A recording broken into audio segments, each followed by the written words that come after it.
আলহামদুলিল্লাহি রাব্বিল আলামিন ওয়াসসালাতু ওয়াসসালামু আলা সাইয়্যিদিল আমবিয়াই ওয়াল মুরসালিন আম্মা বা'দু ফাআউযু বিল্লাহি মিনাশ শাইতানির রাজিম বিসমিল্লাহির রহমানির রহিম আসসালাতু ওয়াসসালামু আলাইকা ইয়া রাসূলুল্লাহ ওয়া আলা আলিকা ওয়া আসহাবিকা ইয়া হাবিবাল্লাহ আসসালাতু ওয়াসসালামু আলাইকা ইয়া নবিয়াল্লাহ ওয়া আলা আলিকা ওয়া আসহাবিকা ইয়া নূরাল্লাহ। ইসলাম ভাইরা আর মাদানী চ্যানেল দর্শক শ্রোতা, অনুষ্ঠান সাহাবীদের ইসলাম গ্রহণ, এতে আপনাদেরকে জানাই অসংখ্য শুভেচ্ছা ও মোবারকবাদ। আলহামদুলিল্লাহ, এই অনুষ্ঠানের মধ্যে আমরা সাহাবায়ে কিরাম আলাইহিমুর রিদওয়ানের ইসলাম গ্রহণের ঘটনাবলী শ্রবণ করে থাকি। ইনাদের শান, ইনাদের মান, ইনাদের ইসলাম প্রচারের ধরন, ইনাদের ইবাদত রিয়াজত সম্পর্কে আমরা শ্রবণ করে থাকি। আজকেও আমরা এক মহান সাহাবী রাসূল এর সম্পর্কে জানব। আসুন এর পূর্বে আমরা দুরূদে পাক পাঠ করার ফজিলত সম্পর্কে শ্রবণ করি। মুসনাদে আবু ইয়ালা মধ্যে রয়েছে, প্রিয় নবী রসুল আরবি হুজুরপুর নূর সাল্লাল্লাহু আলাইহি ওয়াসাল্লাম ইরশাদ করেন, আল্লাহ পাকের জন্য পরস্পর ভালোবাসা পোষণকারী যখন উভয়ে মিলিত হয় এবং পরস্পর হাত মিলায় আর নবী করিম সাল্লাল্লাহু আলাইহি ওয়াসাল্লাম এর প্রতি দুরূদে পাক প্রেরণ করে, তবে তাদের পৃথক হওয়ার পূর্বেই উভয়ের পূর্বের ও পরের গুনাহ ক্ষমা করে দেওয়া হয়। সুবহানাল্লাহ। ইসলাম ভাইরা, হাত তো আমরা মিলিয়ে থাকি না? আমরা যখন মুসলমানের সাথে সাক্ষাৎ করি হাত মিলাই। অনেক আছে হাত এক হাতে মিলাই, দুরূদ শরীফে পড়া হয় না এবং দোয়াও পড়া হয় না। আপনি দেখুন ইসলাম কত সুন্দর একটা ধর্ম, যেখানে হাত মিলালে গুনাহ ক্ষমা হয়ে যায় যদি আমরা মাধ্যম জানি। রসুল পাক সাল্লাল্লাহু আলাইহি ওয়াসাল্লামের সুন্নত তরিকায় যদি আমরা জীবনকে অতিবাহিত করি, তাহলে প্রতিটা মুহূর্তে আমরা নেকি অর্জন করতে পারবো এবং গুনাহ ক্ষমা করানোর মাধ্যমগুলো আমরা বের করতে পারবো। আমরাও যদি মুসাফা করার সময়, মুসাফা বলা হয় উভয় হাতকে মিলানো, হাত খালি থাকবে, উভয় হাতকে মিলানো, হাত মিলিয়ে হাত পৃথক হওয়ার সময় দুরূদ শরীফ পড়া, সাল্লাল্লাহু আলা মুহাম্মদ। এরপর আপনি দোয়া পড়ুন, ইয়াগফিরুল্লাহু লানা ওয়া লাকুম। এবার আপনি হাতকে পৃথক করুন, উভয়ের হাত পৃথক হওয়ার পূর্বে উভয়ের আগের এবং পরের সগীরা গুনাহ ক্ষমা হয়ে যাবে। আমরা কি করি কাজটা? আমরা তো মুসাফা করি, অনেক সময় দুই হাতে মুসাফা করি, দুরূদ শরীফ পাঠ করি না, দোয়াও পড়ি না। আসুন না মাদানী চ্যানেলের দর্শক শ্রোতা, আজকে আমরা একটা আমল নিয়ে নিই এখান থেকে। আমরা যখন মুসলমানের সাথে সাক্ষাৎ করব, সালাম দেব, মুসাফা করব, উভয় হাত মিলিয়ে দুরূদ শরীফ পড়ব, এরপর দোয়াটা পাঠ করব, ইয়াগফিরুল্লাহু লানা ওয়া লাকুম। দোয়া ভুলে গেলে অন্ততপক্ষে দুরূদ শরীফ পাঠ করা চাই, সাল্লাল্লাহু আলা মুহাম্মদ। আল্লাহ করিম আমাদেরকে এই আমল করার তৌফিক দান করুক। সাল্লু আলাল হাবিব সাল্লাল্লাহু আলা মুহাম্মদ সাল্লাল্লাহু আলাইহি ওয়াসাল্লাম। জি হ্যাঁ ইসলাম ভাইরা, আজকে আমরা ওই মহান সাহাবী যিনি আশারে মুবাশশারার অন্তর্ভুক্ত, যিনাকে রাসূল পাক সাল্লাল্লাহু আলাইহি ওয়াসাল্লাম দুনিয়ার মধ্যে জান্নাতের সার্টিফিকেট দিয়েছেন, তিনি হচ্ছেন হযরতে সাইয়্যিদুনা জুবাইর বিন আল আওয়াম রাদিয়াল্লাহু তাআলা আনহু। ইনার সম্পর্কে আজকে আমরা জানবো, ইনি কিভাবে ইসলাম কবুল করেছেন। ইনি অনেক ফজিলতময় একজন সাহাবী, যিনার সাথে আমার প্রিয় নবী সাল্লাল্লাহু আলাইহি ওয়াসাল্লামের সাথে অসংখ্য দিক দিয়ে মিল রয়েছে। আসুন ইনি কিভাবে ইসলাম কবুল করেছে আমি আরজ করছি। হযরতে সাইয়্যিদুনা জুবাইর বিন আল আওয়াম রাদিয়াল্লাহু তাআলা আনহু ছিলেন নবী পাক সাল্লাল্লাহু আলাইহি ওয়াসাল্লামের ফুফাতো ভাই, কারণ তার মা হযরতে সাফিয়া রাদিয়াল্লাহু তাআলা আনহা নবী করিম সাল্লাল্লাহু আলাইহি ওয়াসাল্লামের ফুফু ছিলেন। এছাড়া তিনি ছিলেন হযরতে খাদিজা রাদিয়াল্লাহু তাআলা আনহার ভাতিজা এবং হযরতে আবু বকর সিদ্দিক রাদিয়াল্লাহু তাআলা আনহুর জামাতা, কারণ তার স্ত্রী ছিলেন হযরতে আসমা, আর আসমা রাদিয়াল্লাহু তাআলা আনহা হচ্ছে আবু বকর সিদ্দিক রাদিয়াল্লাহু তাআলা আনহুর মেয়ে, কন্যা। এই দিক দিয়ে ইনি আবু বকর সিদ্দিক রাদিয়াল্লাহু তাআলা আনহুর জামাতা হয়। এই কারণে তিনি নবী পাক সাল্লাল্লাহু আলাইহি ওয়াসাল্লামের সাথে একাধিক পারিবারিক সম্পর্কের মাধ্যমে সম্পর্কিত ছিলেন। যখন তিনি মাত্র 16 বছর বয়সের, তখন ইসলামের আলো তার হৃদয়কে আলোকিত করে তোলে। ইসলামের পঞ্চম বা ষষ্ঠ অনুসারী ছিলেন, তবে এই ব্যাপারে নিশ্চিত হওয়া কঠিন। তবে তিনি ইসলামের প্রথম দিকের অনুসারীদের মধ্যে অন্যতম ছিলেন এবং তিনি অত্যন্ত মর্যাদার অধিকারী ছিলেন। হযরতে জুবাইর বিন আল আওয়াম রাদিয়াল্লাহু তাআলা আনহু যদিও অল্প বয়সী ছিলেন, কিন্তু তার ধীরতা ও আত্মত্যাগের মানসিকতা অসাধারণ ছিল। ইসলাম গ্রহণের পরে একবার মিথ্যা গুজব ছড়ায় যে মুশরিকরা নবী করিম রফুর রহিম সাল্লাল্লাহু আলাইহি ওয়াসাল্লামকে বন্দী করে ফেলেছেন। এই সংবাদ শুনে তিনি এতটা উত্তেজিত হয়ে পড়েন যে সঙ্গে সঙ্গে তরবারি হাতে তুলে নেয় এবং শত্রুদের প্রতিবাদ করতে ছুটে যান। যখন তিনি নবী পাক সাল্লাল্লাহু আলাইহি ওয়াসাল্লামের দরবারে উপস্থিত হলেন, তখন নবী পাক সাল্লাল্লাহু আলাইহি ওয়াসাল্লাম তাকে জিজ্ঞাসা করলেন, তোমার কি হয়েছে? হাতে তরবারি কেন? উত্তরে তিনি রাদিয়াল্লাহু তাআলা আনহু বললেন, আমি শুনেছি যে আপনাকে বন্দী করা হয়েছে। নবী পাক সাল্লাল্লাহু আলাইহি ওয়াসাল্লাম তার এই আত্মত্যাগের জন্য অত্যন্ত খুশি হয়েছেন এবং তার জন্য দোয়া করলেন। মক্কার অন্যান্য মুসলমানদের নেই হযরতে জুবাইর রাদিয়াল্লাহু তাআলা আনহু মুশরিকদের অত্যাচার এবং বর্বরতার থেকেও রেহাই পায়নি।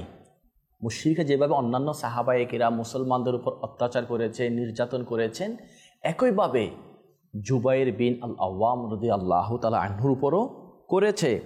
তার আপন চাচা, তার চাচা নানা উপায়ে তাকে ইসলাম থেকে বের হওয়ার জন্য বাধ্য করার চেষ্টা করেন, কিন্তু তাওহীদের প্রতি তার বিশ্বাস এতটা দৃঢ় ছিল যে কোনোভাবে তিনি তা পরিত্যাগ করেননি। চাচা রাগান্বিত হয়ে তাকে চাটাইয়ে মুড়িয়ে বেঁধে রেখে প্রচণ্ড গরমে ধোঁয়া দিয়ে কষ্ট দিত, যাতে তার দম বন্ধ হয়ে আসে। কিন্তু তিনি এত কষ্টের পরও বলতেন, আমি কখনো ইসলাম ত্যাগ করব না। এই অত্যাচার বর্বরতার কারণে তিনি অতিষ্ঠ হয়ে হাবশা হিজরত করেন। কিছুদিন পর তিনি মক্কায় ফিরে আসেন, কিন্তু পরবর্তীতে নবী পাক সাল্লাল্লাহু আলাইহি ওয়াসাল্লাম এর মদিনায় পাক হিজরতের সংবাদ শুনে তিনিও মদিনার পথে যাত্রা শুরু করেন এবং মদিনায় বসবাস করা শুরু করে দেন। প্রিয় প্রিয় ইসলামী ভাইয়েরা আর মাদানী চ্যানেলের দর্শক শ্রোতা, আপনারা শুনলেন তো সাহাবায়ে কিরাম আলাইহিমুর রিদওয়ান ইসলাম গ্রহণ করার পর তাদের নিজের ঘরের মানুষরা তাদের শত্রু হয়ে যেত, নিজের আপন মানুষরা তাদের শত্রু হয়ে যেত। কখনো কোনো সাহাবায়ে কিরামকে ঘর থেকে বের করে দেওয়া হতো, সম্পদ থেকে বঞ্চিত করে দেওয়া হতো। শুধু তাই নয়, তাদের অনেকের উপর বিভিন্ন রকম কষ্ট, বিভিন্ন রকম শাস্তি জারি করে দেওয়া হতো। কখনো বা কাউকে গরম উত্তপ্ত বালির মধ্যে শুয়ে দেওয়া হতো, কখনো বা কাউকে বুকের মধ্যে পাথর তুলে দেওয়া হতো, কখনো বা কাউকে চাবুক দিয়ে আঘাত করা হতো, কখনো বা কাউকে হাত দ্বারা তরবারি দ্বারা আঘাত করা হতো, কখনো বা কারো শরীরের মধ্যে গরম পানি দিয়ে দেওয়া হতো, কখনো বা কাউকে বেঁধে ফেলা হতো, কখনো বা কাউকে হাত পা বেঁধে গরম মরুভূমির মধ্যে রেখে দেওয়া হতো, কখনো বা কাউকে আগুনের ধোঁয়া দিয়ে কষ্ট দেওয়া হতো, গলা চেপে ধরতো, নাক মুখ বেঁধে রাখতো। অনেক রকম কষ্ট ও নির্যাতন সাহাবায়ে কেরামকে করেছে শুধুমাত্র ইসলাম গ্রহণ করার কারণে। এরপরও কুরবান হয়ে যান ওই সমস্ত আল্লাহওয়ালাদের প্রতি জিনার এত কষ্ট সহ্য করার পরও দিন থেকে পিছে চলে যায় নাই। আল্লাহ পাকের উপর ঈমান এনেছে তো এনেছে, ওভাবেই দুনিয়া থেকে বিদায় নিয়েছে। রসুল পাক সাল্লাল্লাহু আলাইহি ওয়াসাল্লামের ভালোবাসার রশি এমনভাবে আঁকড়ে ধরেছে, দুনিয়াবি যতই কষ্ট এদের উপর এসেছিল কিন্তু তাদেরকে কখনো মুহূর্তের জন্য দিন থেকে ফিরাতে পারে নাই। এরকমভাবে রসুল পাকের ভালোবাসা তাদের দিলের মধ্যে ছিল। একইভাবে জুবাইর বিন আল আওয়াম রাদিয়াল্লাহু আনহুর এর উপরও এরকম অত্যাচার এসেছিল। যখন ইসলাম কবুল করেছে, নিজের আপন চাচা কষ্ট দিয়েছে, ঘর থেকে বের করে দিয়েছে, নানাভাবে এনাকে নির্যাতন করা হয়েছে। এখান থেকে তো আমাদের সবার জন্য একটা সবক, যখন আমরাও যখন দিন ইসলামের কাজ করি, আমরাও যখন সুন্নতের উপর আমল করি, আমরাও যখন পাগড়ি দাড়ি ইসলামী বোনেরা যখন পদ্মাসীন হয়ে যায়, তখন দেখা যায় অনেক ইসলামী ভাই ইসলামী বোনের উপর ঘরের মানুষরা কটু কথা বলে। তুমি কি হুজুর হয়ে গিয়েছ? তুমি এখন দাড়ি রেখে দিয়েছো কেন? তুমি এখন বাবরি চুল কেন রেখে দিয়েছো? তোমার এখন সুন্নতের উপর আমল করতে হবে না? তো এরকম অনেক সময় অনেক মুসলমান, অনেক আশিকে রসুলের উপর এভাবে ঘরের মানুষ কটু কথা বলে, অনেক সময় বন্ধু মহল থেকে বলে, অনেক সময় আত্মীয় স্বজন থেকে বলে, অনেক সময় পাড়া প্রতিবেশীও বলে। কোরবান হয়ে যান ওই সমস্ত আশিকে রসুলদের উপর যারা এত সমস্ত কথা শোনার পরও সুন্নতের উপর কায়েম থাকে, সকল কথা শোনার পরও এদিক দিয়ে শুনে এদিক দিয়ে বের করে দেয় আর নিজে আমলের মধ্যে তারা স্থায়িত্ব লাভ করে। এরা বড়ই ভালো, বড় সৌভাগ্যবান ইসলামী ভাই ইসলামী বোন, যারা মানুষের কথায় কোনো ধার ধারে না। আমাকে কে কি বলবে আমি ওইটার পরোয়াই করব না, বাস আমি তো দেখবো এটা আমার আল্লাহ আর আমার নবী আমার ব্যাপারে কি বলে।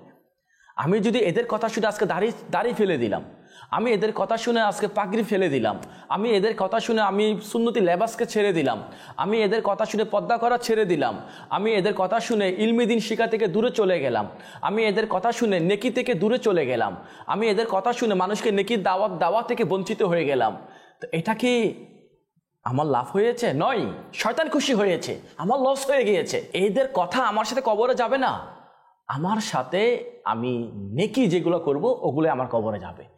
সুন্নত আমাকে কবরে কাজে আসবে, নেকি আমার কবরে কাজে আসবে, ধৈর্য আমার কবরে কাজে আসবে।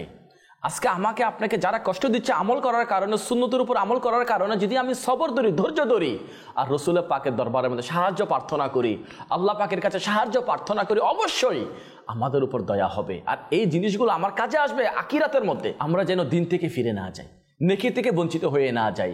অনেক লোক আছে এরকম এলাকার মধ্যে, মহল্লার মধ্যে ইমামের সাথে দুই কথা হয়েছে, মসজিদটাও বন্ধ করে দিয়েছে, মোতোয়াল্লির সাথে কমিটির সাথে দুই এক কথা হয়ে গিয়েছে, কাটাকাটি হয়ে গেছে, মসজিদে আসা বন্ধ করে দিয়েছে। বাস আমি এখানে নামাজে পড়বো না, বাস মসজিদ ছেড়ে ঘরের মধ্যে নামাজ পড়া শুরু করে দিয়েছে। কেউ আমাকে দুই কথা বললো, আমি পাগড়ি ফেলে দিলাম, দাড়ি ছেড়ে দিলাম, আমি নেকি থেকে দূরে চলে গেলাম। এটাই কি মহাব্বতে দিন? আমরা কি সাহাবায়ে কেরামের জীবন থেকে এটাই শিখতে পাই? ইনাদের উপরে যেগুলো কষ্ট আসছে ওগুলোর একটু কি আমার প্রতি আসছে? আমি আজকে সুন্নতের উপর আমল করার কারণে, দিনের দাওয়াত দেওয়ার কারণে, নেকির দাওয়াত দেওয়ার কারণে আমাকে কি ঘর থেকে বের করে দেওয়া হয়েছে? আমাকে কি সম্পদ থেকে বঞ্চিত করে দেওয়া হয়েছে? আমাকে কি আমার আপন মানুষরা কষ্ট দিয়েছে? আমাকে কি আমার ঘরের মানুষরা, আমার আত্মীয়রা আমাকে কি বালির মধ্যে শোয়াই দেওয়া হয়েছে? আমার বুকের মধ্যে কি পাথর রেখে দেওয়া হয়েছে? আমার মাথার মধ্যে কি পাথর দিয়ে মারা হয়েছে? আমাকে কি হাত পা বেঁধে রাস্তার মধ্যে ফেলে দেওয়া হয়েছে?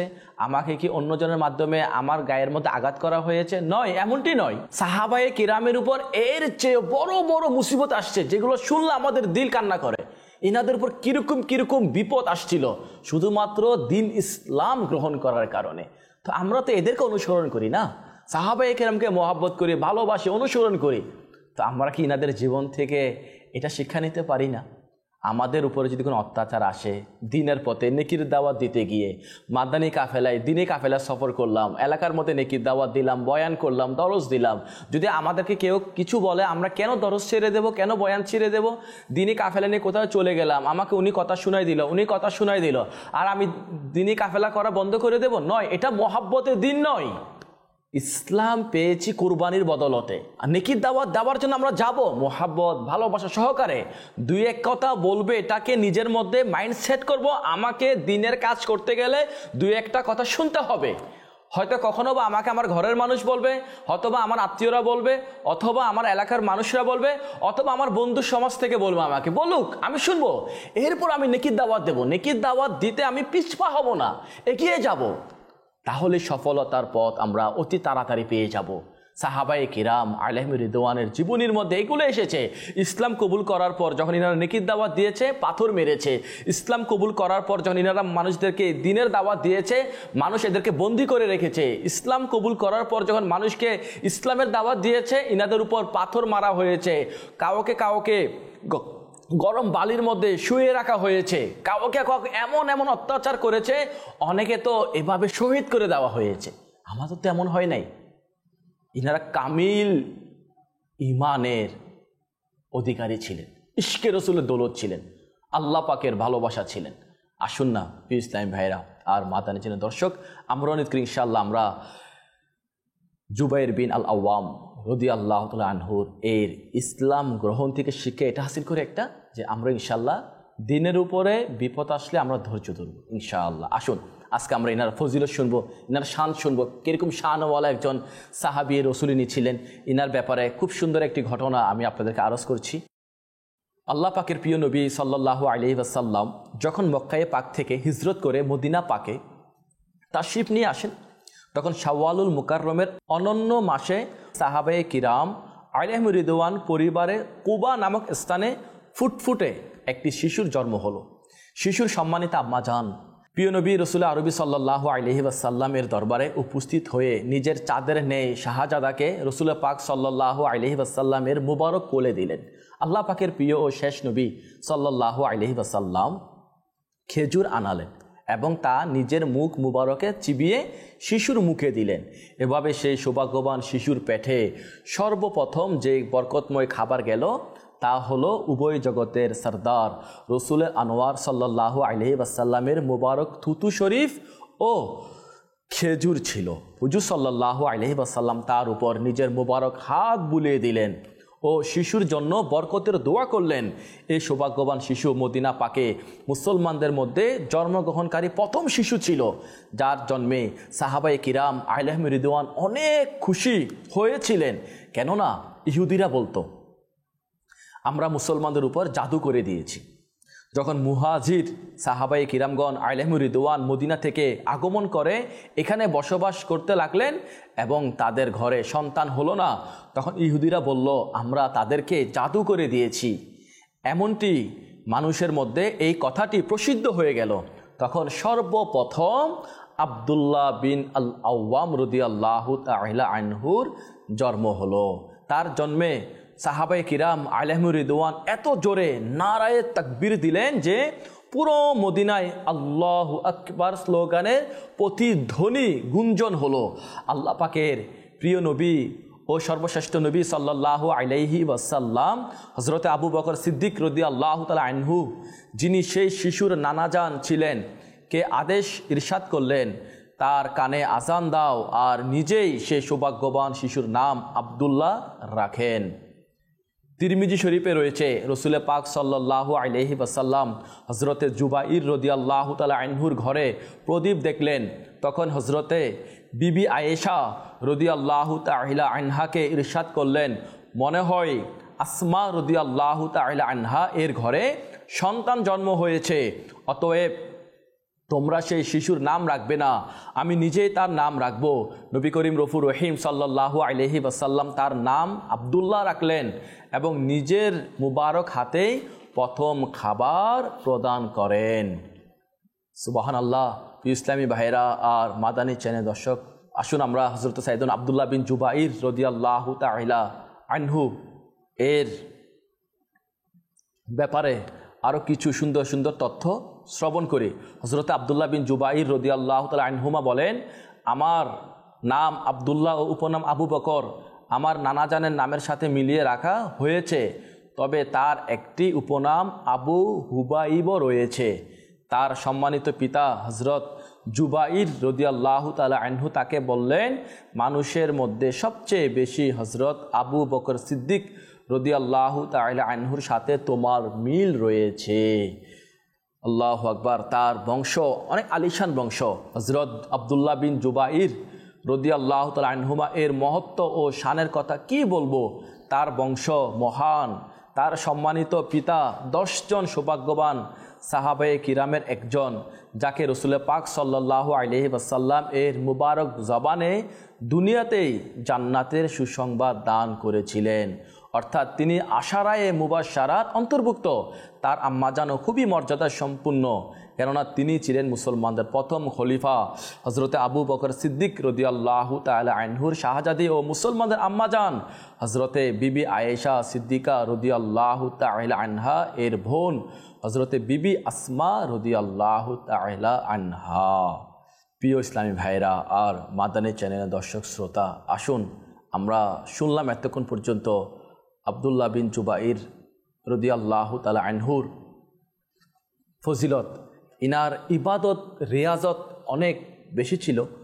ইনার ইবাদতের ব্যাপারে আসছে কিতাবের মধ্যে। সাহাবী রসুল হজরত আব্দুল্লাহ বিন জুবাইর রাদিয়াল্লাহু তাআলা আনহুমা একান্ত বিনয় ও নম্রতা সহকারে নামাজ আদায় করতেন।